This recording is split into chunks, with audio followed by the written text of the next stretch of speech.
Yacer Rojas. Buenas tardes, Yacer. Hola, buenos días. Buenas tardes para ustedes. No voy a presentarme para dar tiempo a mis preguntas, porque tengo una personal y una de trabajo de José Daniel. Ok. Bueno, personal, José Daniel.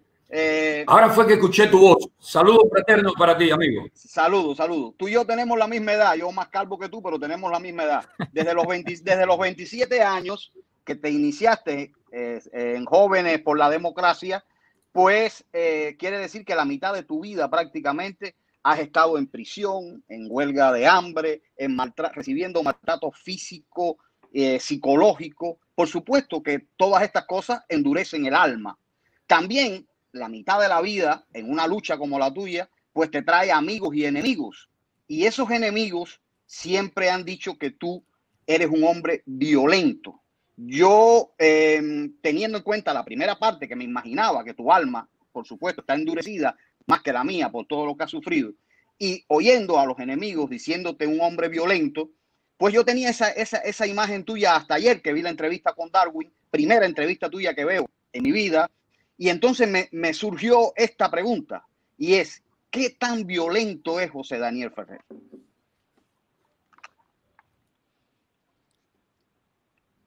Sí, cómo no. Mira, yo nací, me crié, como se dijo en la entrevista anterior, en una zona rural llamada Manganeso.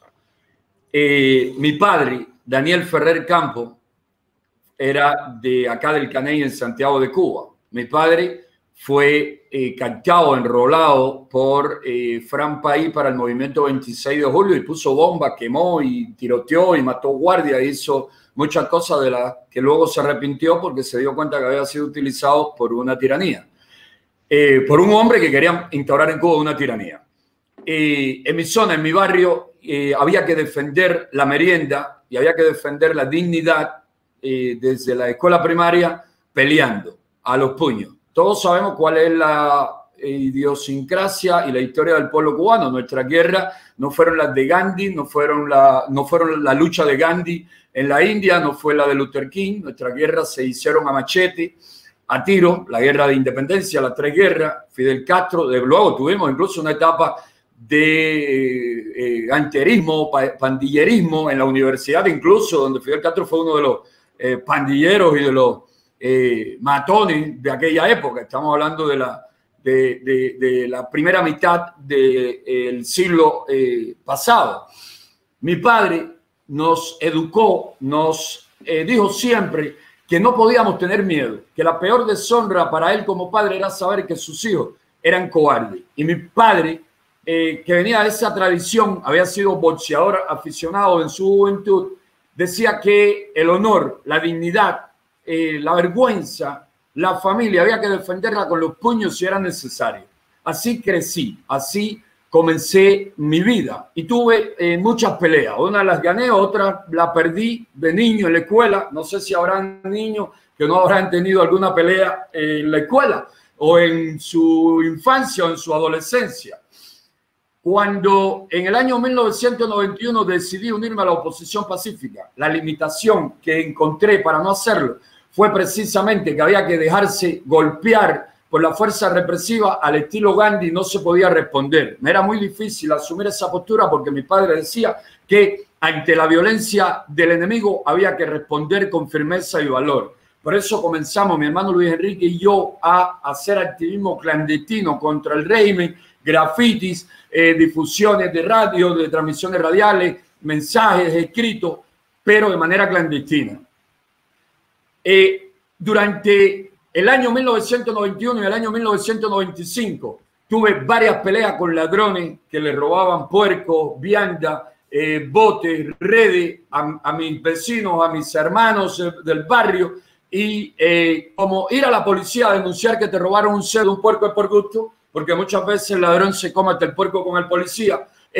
Como era perder el tiempo, no se iba a encontrar al culpable, pues yo iba, lo retaba y teníamos una pelea por aquello. Así fue José Daniel hasta 1995 que decidí comenzar una transición o decidí cambiar de método porque cayó en mi mano un libro de Mahatma Gandhi que se titulaba Todos los hombres son mis hermanos, algo así, o todos los hombres son mis hermanos, creo que se titulaba el libro, y me encontré algo que Gandhi decía, y ese algo era que de un hombre violento podía salir un buen luchador no violento, pero de lo que sí no salía un hombre violento, un buen luchador no violento, era de un hombre cobarde. Hasta ese momento, mi noción de la vida era que dejarse golpear era síntoma de cobardía. Hasta el año 1995, yo pensaba incluso que el régimen podía ser derribado mediante una lucha armada.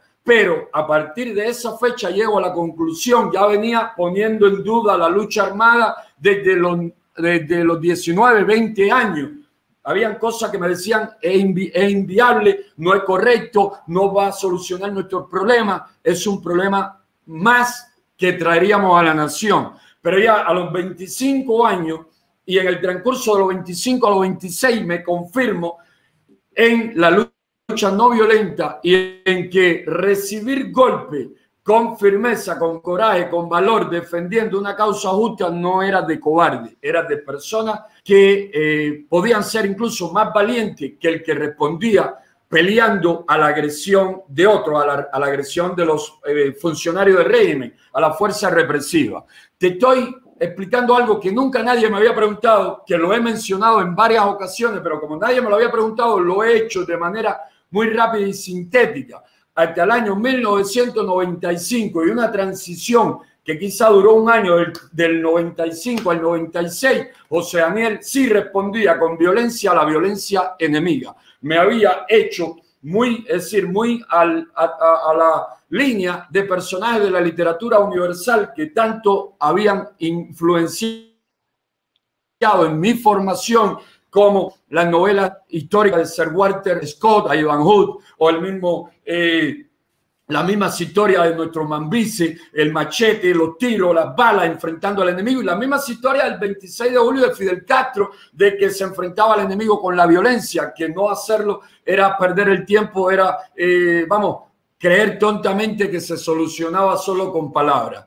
Pero luego me di cuenta que eso era totalmente equivocado, decidí rectificar y desde el año 1996 he recibido tantos golpes que necesitaríamos muchos programas para contar cada una de esas anécdotas y no he respondido a la violencia. Ahora, como siempre he dicho que toda regla tiene su excepción y ante los ataques contra nuestras esposas, contra las esposas de presos políticos, ofensas, agresiones, delincuentes mandados incluso a hacer propuestas de deshonesta, a violarlas, a darle, como le llaman acá, cañonas en su propia vivienda. Ante esa situación, en varias ocasiones he dicho, y lo reitero, que toda regla tiene su excepción y que toda copa puede ser desbordada. Y si llego a casa de la esposa de un preso político y hay un individuo abusando de ella, o entro a mi vivienda y hay un individuo abusando de mis hijos y no queda más remedio que enfrentar esa violencia a los puños, lo volvería a hacer sin ningún tipo de problema.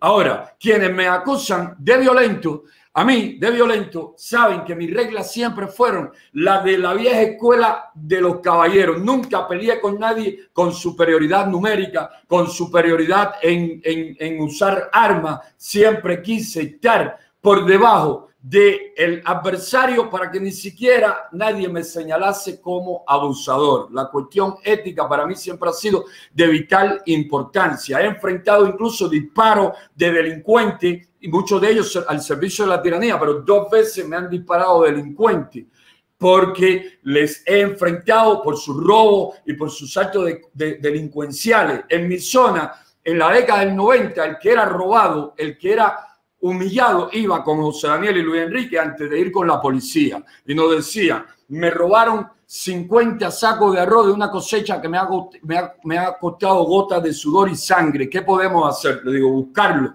Vamos a buscar el arroz ese que te robaron, vamos a encontrarlo y vamos a hacer que se te sea devuelto. Y por eso me quieren tantas personas que le temen al régimen y no quieren involucrarse en cuestiones de oposición, pero siguen agradeciéndome porque corrí riesgos y peligros enfrentando delincuentes a favor de ellos. Nos golpeó y nos disparó la policía, como les dije anteriormente, con la intención de eliminarnos físicamente porque pescábamos y dábamos de comer a muchas persona. Pero desde 1996 para acá, mi vida ha sido de recibir golpes al estilo Gandhi y al estilo otros luchadores no violentos y responder con gritos de abajo Fidel, de abajo Raúl, de abajo la tiranía, de abajo Canel, de abajo el comunismo, de abajo el hambre, de abajo la miseria y todos los abajos necesarios y todos los arriba. Cuba, viva la libertad, los derechos humanos. Esa ha sido mi respuesta a lo que me acusan. Yo ahora con esta acusación de este individuo, de Sergio, a quien por Dios le tengo una lástima y les perdono porque es un pobre instrumento de la tiranía y un hombre con mucho miedo de ir a prisión, cuando dijo que lo habíamos agredido entre 4 personas, yo me decía, por Dios. Yo dije, claro, aquí está la mano de la policía política que sabe lo que me interesa a mí, la parte moral, ética, la parte esa de que un hombre que se respeta a sí mismo no agrede a otro en superioridad numérica, ni con armas, ni con nada. Y me decía, por Dios, este pobre hombre, ¿quién era? Mike Tyson, que yo no podía, si hubiese sido necesario enfrentarle yo, solo, yo personalmente, por Dios, ¿por qué hacen eso? Y esa era una de las cosas que más risa me producía, pero también más me irritaba. Y se lo decía a todos los oficiales de la policía política. Tú sabes que tú me temes, porque desde que comencé esta lucha, antes de decidirme por la lucha no violenta, a todos ustedes cuando me amenazaban les decía, retados están a que peleemos de a hombre, de a caballero, sin que nadie use fuerza numérica superior contra el otro. Y nunca me aceptaron pelear porque ustedes son cobardes por naturaleza. En prisión, cuando me agredían o agredían 18 guardias a otra persona, le decía, mi lucha es no violenta, pero si quieren pelear, yo solo los enfrento a los 18 en el soleador, en la celda, en el pasillo, en el salón, donde quieran. Mi lucha no violenta, pero no vayan a creer que se le teme, porque vienen con tonfa, con palo, con cabilla, a intimidar y a golpear a personas pacíficas e indefensas. Entonces, mi respuesta final, después de esta larga historia, es que no soy un hombre violento. He sido un hombre al cual las circunstancias le han obligado a defenderse y a defender a lo suyo de la violencia institucionalizada de un régimen violento y criminal. Perfecto. Darwin, creo que me gané la segunda pregunta porque, como viste, José Daniel dijo que nunca nadie le había hecho mi pregunta. Bueno, haz la pregunta y que sea rápido, que tengo mucha gente, José Daniel. Hay mucha gente que me están mirando con los ojos así. Ya, perfecto, rápido. José Daniel, si lees cualquier prensa europea, te mencionan a ti como la cara visible de la oposición en Cuba después de la muerte de Payá. Ahora, eso yo creo que te lo has ganado por tu posición, ¿no? Creo que hay 3 chantajes fundamentales, y tú los mencionabas en tu entrevista, que hace la seguridad del Estado que tú nunca has aceptado. Primero, irte del país, nunca lo has aceptado. Segundo, quítate de la oposición y vamos a dejar que tú hagas lo que te dé la gana en este país. Te propusieron que podías seguir pescando en el caso tuyo, pero conozco opositores que, por ejemplo, lo han chantajeado con hijos recién graduados, que le han dado puestos importantes, etcétera, etcétera, y por el amor ese al hijo, pues se han echado a un lado para beneficiar a la familia. También está el tercero, y ahí viene mi pregunta, que es el hecho de que la revolución va a cambiar, pero como le dé la gana a nosotros los revolucionarios de cambiar. Conversa con nosotros, comparte tu oposición con nosotros y vas a tener un lugar el día de que nosotros cambiemos. Ahí viene mi pregunta. La UNPACO ha valorado que ese momento se haga realidad en algún momento, valga la redundancia, en algún momento la revolución cambie por ella misma. La UNPACO ha valorado qué estrategia seguir en ese momento si sucede eso.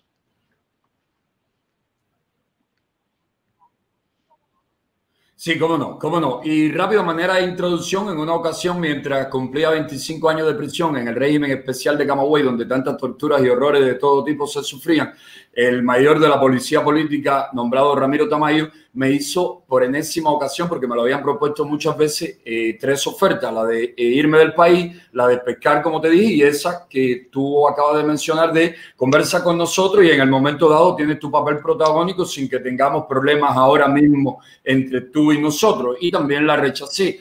Obvio que creo que todo puede suceder. Puede ser que luego de la desaparición de Raúl Castro se muevan muchas cosas y hayan funcionarios en las altas esferas del régimen que, más inteligentes y con una óptica más aguda, decidan que ellos no van a cargar con el deshonroso, es decir, con la deshonrosa situación de haber sostenido, después de la desaparición de los dos principales de la familia Castro, de sostener tan infame sistema y tanta hambre, miseria y necesidad para el pueblo. Y puede ser que empiecen reformas, puede ser que aparezca un Gorbachov, puede ser que pasen muchas cosas. Estamos preparados también para seguir incursionando en la defensa de los derechos humanos, en evitar que se repartan, que ya se lo repartieron hace rato, ¿no? Pero que legalicen en un proceso de transición algo así como hicieron los altos funcionarios de la Unión Soviética o la misma piñata sandinista en Nicaragua, que hubo cambio cuando cayó el régimen de Ortega después de aquellas elecciones en que perdió con Violeta Barrios de Chamorro, pero se quedaron con toda la economía bajo su control, bajo su poder, ¿no? Eso vamos a seguir luchando contra todo tipo de cuestión injusta, arbitraria en ese campo. Pero también creemos que nuestra lucha en la vanguardia es de vital importancia, porque decimos como Martí que los pueblos necesitan de los que empujan, de los que acometen, tanto como los que frenan y buscan cómo componer y moderar las cosas. Los pueblos necesitan de todo, de todos sus hijos, de los derechos y opiniones de sus hijos. Todo está hecho un pueblo, decía José Martí, no de los derechos y opiniones de una clase sola de sus hijos.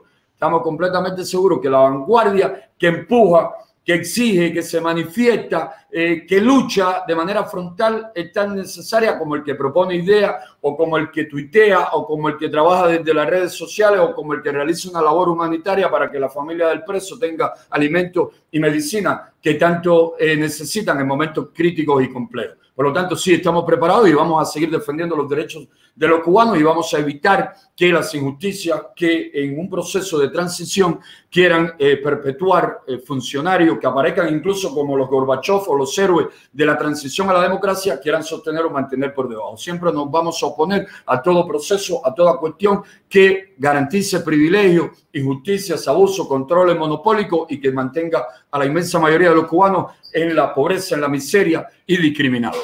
Gracias, Ferrer, un placer. Muchas gracias, Yacer. Seguimos. Recuerden que lo estoy haciendo por orden.